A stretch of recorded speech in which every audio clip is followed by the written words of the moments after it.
மீண்டும் தொடரலாம். சிறிய இடைவெளிக்கு பிறகு நாம் கூட்டணி குறித்து பேசிக் கொண்டிருக்கின்றோம். கூட்டணி ஆட்சி தமிழகத்தில் சாத்தியமா? டாக்டர் செந்தில், இந்த இடத்துல பாமக முதலமைச்சர் வேட்பாளரை அறிவித்துள்ளதை இது பற்றி நீங்கள் என்ன நினைக்கிறீர்கள் அப்படிங்கிற ஒரு கேள்வியை இளங்கோவன் அவரிடம் வைத்தபொழுது அவர் கூறியிருக்கக்கூடிய பதில், சில சமரசங்களை ஏற்றுக்கொள்ள தயாராக இருக்கிறோம் கூட்டணி கட்சிகளுடன் என்று இப்பொழுது கூறியுள்ளார்கள்.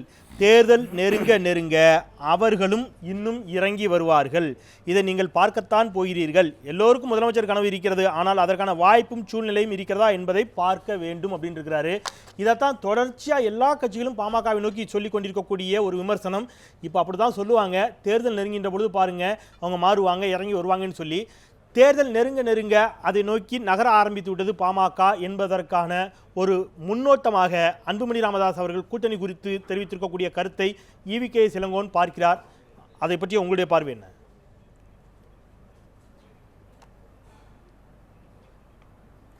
இந்த கேள்விக்கு பதில் சொல்வதற்கு முன்னால மரியாதைக்குரிய சகோதரர் திரு அறிவுச்செல்வன் அவர்களுக்கு ஒரு செய்தியை சொல்ல வேண்டும்.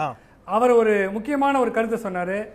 தேர்தலில் வெற்றி பெற வேண்டும் என்ற அதிகார வெறியை தாண்டி மக்களுக்கு நன்மை செய்ய வேண்டும், ஊழலற்ற ஆட்சியை தர வேண்டும் என்ற நோக்கங்கள் அரசியல் கட்சியிடம் இல்லை என்று. அவரிடம் ஒரு வேண்டுகோள், நாங்கள் இந்தியாவிலேயே எந்த அரசியல் கட்சியும் செய்யாத வண்ணமாக முதல் முறையாக வரைவு தேர்தல் அறிக்கையை வெளியிட்டிருக்கோம்.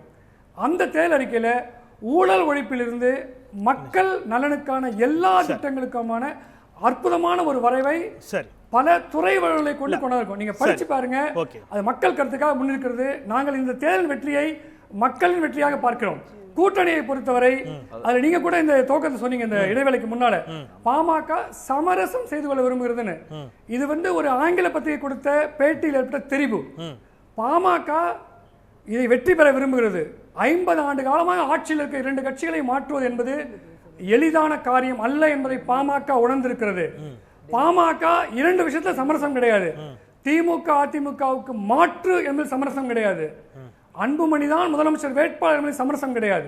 ஆனால் அதே சமயம் இந்த வெற்றியை அடைய தன் வழியும் வினை வழியும் மாற்றான் வழியும் துணை வழியும் தூக்கி செயல் என்ற வள்ளுவர் கூற்றுக்கு ஏற்ப வாருங்கள் ஊர் சேர்ந்து தேர்ந்தெடுக்கலாம், நன்மை செய்யலாம் தமிழக மக்களுக்கு.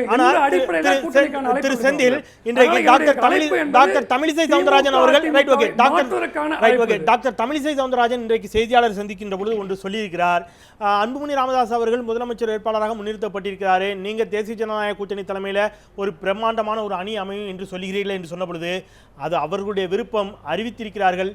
ஆனால் தேசிய ஜனநாயக கூட்டணியில் தான் இன்னமும் பாமக இருக்கிறது. தேசிய ஜனநாயக கூட்டணியில் இல்லை என்று அவர்கள் ஒருபொழுதும் இன்னும் சொல்லவில்லை உறுதியாக.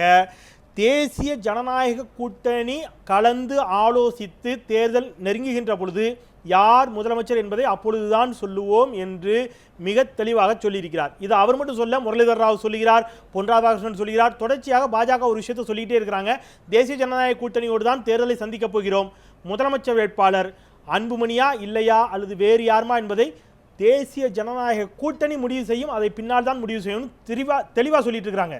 இதற்கு ஒரு உறுதியான மறுப்பு இதுவரை பாமகவிடமிருந்து வந்ததாக தெரியவில்லையே.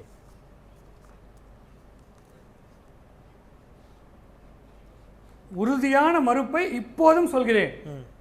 நாங்க நடுவண் அரசில் மோடியுடைய தலைமையில் இருக்கிற அரசாங்கத்தை ஆதரிக்கிறோம், அங்கே என்டிஏல இருக்கிறோம்.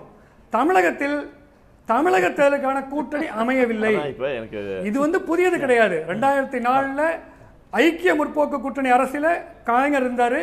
ஆனா அதே 2006 தமிழக தேர்தலுக்கான கூட்டணி கலைஞர் தலைமையில தனியாக அமைக்கப்பட்டது.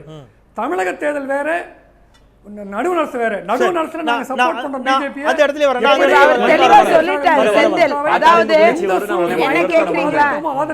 சொன்ன மாதிரி வரைவு தேர்தல் அறிக்கை எல்லாம் சரிதான். இப்ப ஐயா மருத்துவர் ஐயா இப்ப பண்ணது இல்ல, 20 ஆண்டு காலமா பாட்டாளி மக்கள் கட்சி ஆரம்பித்த காலத்திலிருந்து வரைவு தேர்தல் அறிக்கை தனித்த பட்ஜெட்ல போடுறாரு. சாதி ஒழிப்பு சமூக நீதி மிகப்பெரிய கொள்கை பாமக இருக்கு. பாரதிய ஜனதா கட்சியை வைத்துக் கொண்டு எப்படி சாதி ஒழிப்பும் சமூக நீதியும் பேச முடியும்? என்ன தகுதி இருக்கிறது? முரண்பாடு தகுதி இருக்கிறது. மாட்டுக்கறி அரசியல் ஒரு மிகவும் உலகத்திலே ஒரு உணவு, ஒருத்த உணவு என்பது அவனுடைய தனிப்பட்ட உரிமை. அது அடிப்படையில் கை வைக்கிற உரிமை இங்க இருக்கிற அத்தனை அறிவாளிகளும் தன்னுடைய விருதுகளை தூக்கி கொடுத்து இந்த அரசுக்கு எதிராக மிகப்பெரிய கலகத்தை செய்திருக்கும் போது நான் சமூக நீதி பேசுறேன், நான் இங்க அதாவது பாஜகவோட அங்க வைக்கிறேன், அதெல்லாம் மக்கள்கிட்ட போற வேஷம் இல்லையா? அதெல்லாம் எப்படி ஏற்றுக்கொள்ள முடியும்? பாஜகவோட கூட்டணி ஒன்றுதான் நீங்கள் இங்க சனாதன தர்மத்தை மனு தர்மத்தை தூக்கி சுமப்பது ஒண்ணுதான். மதச்சார்பற்ற கொள்கைக்கும் சாதி ஒழிப்புக்கும் பாஜக என்ன தகுதி இருக்கு? எப்படி கூட்டணி பாமக வச்சிருக்க முடியும்? இதைத்தான் நான் சொல்றது. மக்கள் இது வந்து அவருடைய தனிநபர் சார்ந்த கூட்டணியாக இருக்கிறது என்று இல்ல அதாவது இன்னைக்கு வந்து பாமக போன்ற கட்சிகள்லாம் வந்து இன்னைக்கு குறிப்பா வந்து ஜாதி மதம் என்றெல்லாம் அதிலிருந்து வேறுபட்டு ஒரு மதச்சார்பற்ற தன்மையோடு எல்லா மக்களையும் உள்ளடக்குகிற ஒரு அரசியல் தளத்துக்கு இன்னும் அவங்க வரவே இல்லை. எப்படி வந்து எல்லா கூட்டணி எல்லா கட்சிகளும் எங்களை ஆதரிக்கும், நாங்கள் வந்து முதலமைச்சர் வேட்பாளரை முன்னிறுத்தி நாங்கள் முன்னெடுத்து சொல்லுவோம், பிஜேபிக்கே நாங்கள் வந்து அந்த கூட்டணியில் இருந்துக்கிட்டு அவங்களுக்கே நான் முதலமைச்சர் வேட்பாளர் நான் தான் அப்படிங்கிறத அவர் எப்படி சொல்ல முயற்சி செய்கிறாருன்னு தெரியல. அது பிஜேபி எப்படி ஏற்றுக்குதுன்னு தெரியல. மத்தியில் இருக்கக்கூடிய ஆட்சிக்கு நாங்கள் இன்றைக்கும் ஆதரவு, மாநிலத்தில் இருக்க ஆட்சிக்கு ஆதரவு இல்லை. மாநிலத்தில் பிஜேபி ஆட்சியிலே இல்லை, இங்கே கட்சியே அது பெருசாக வரல. அப்படி இருக்கும்போது அவங்களுக்கு ஆதரவு நிலை இல்லைங்கிற இந்த இரட்டை மனப்பக்கம், இரட்டை வேடம், இந்த இரட்டை வேடமே வேண்டான்னு நினைக்கிறேன். பாமகவை பொறுத்தவரை இந்த மாதிரி நிலைப்பாட்டில் இல்லாம ஒரேடியா நாங்க பிஜேபியோட போறோம் இல்ல தனியா நிக்கிறோம்.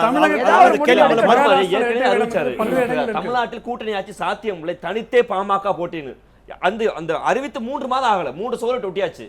இப்ப அந்த நிலைப்பாடு என்னாச்சு? 50 கோடி ஊழல் நீங்க தான் ஒட்டுனீங்க. நீங்க அந்த நிலைப்பாடு என்னாச்சு சொல்லுங்க. பாமக தனித்து தயார்.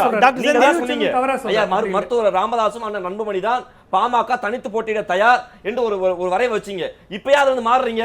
காரணம் உங்க மீது ஒரு சிபிஐ வழக்கா இல்ல மத்திய அமைச்சருடைய இடத்துக்கான தேவையா? அது தெளிவா சொல்லுங்க.